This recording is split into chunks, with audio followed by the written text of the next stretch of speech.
เหมยสงค่ะเหมยสงกูก็ขนอพี่น้องตีมาเฮ็ดบัดไว้ตั้งค่ะลูกค้าคาเต้มีก้นหลีกูก็ก้นเต็มยาก็มีอันเต็มยาในมีคาแก้ว แกลัดสลอดเชลน่ะอันหมอพิษเปิ้นก็มีลูกค้าค่ะนะมีคาแก้วหมอพิษเปิ้นประจัดประเจค่ะนะกับนั่นแหละย้อนรัดในพี่น้องค่ะว่าใครเฮ็ดวัดสิไอก็กับสิบมาตั้งค่ะใครเฮ็ดวัดไว้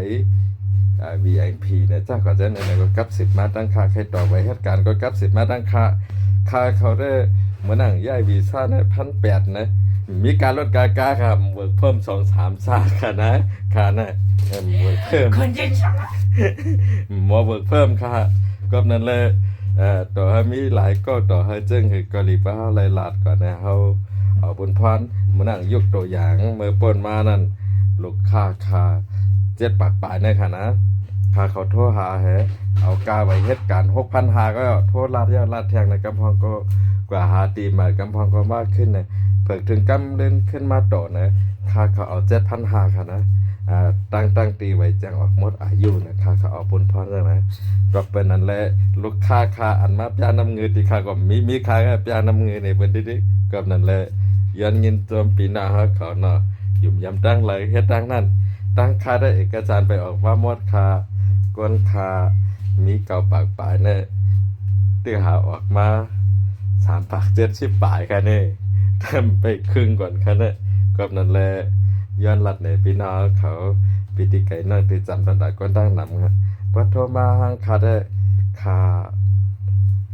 ลาลีวางเป็นปะโยโกอันกดว่างแพทจากมีเนี่ยงานมือการเขานำพวงเขาซ้ำมี2-3เครื่องทำโทรมามือกันนะแล้วป้าครับอันนะมันตัดทิ้งกว่าอันนะเหมือนอย่างมันแต่มีตัดทิ้งเนาะเหมือนอย่างโทรมาดังไลน์ก็คำโทรมาดังเบอร์ก็มาโทรมาดังเพจนะเครื่องนั้นมันเข้ากันหมดนะก็อันตึกอุบเนี่ยเลยตัดทิ้งแบบหมดเยาก็เลยขึ้นโทรมาแค่นั้นค่ะเนาะเพราะว่าตัดทิ้งเนี่ย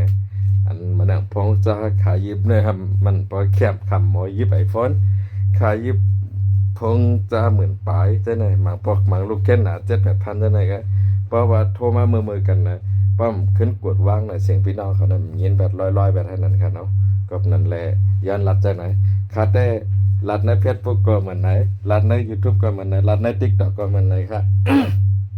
เยาก็ยันยินจำปีน้องกูคนที่ไว้วางใจตั้งเขาส่วนดาตัวคาได้นอคารัดสิลูกค้าขับปอไหลน้ำยันเปิดว่าค่าเขาเป็นระบบหลังบ้านเนาะระบบดีอันมีลูกค้ามีสายงานค่ะปีในมี12ปีกายมี40 ปลายนะอีกหนึ่งเงาลายเห็นแล้วอันลูกค้าอันแข็งเลยค่าเขามีเนาะอ๋อค่ะป้อใครปั่นแห้งนะกับ10ต้องถามมาไหลค่ะเนาะยันยินจมกูคนค่ะเนาะหมายสงค่าบ๊ายบาย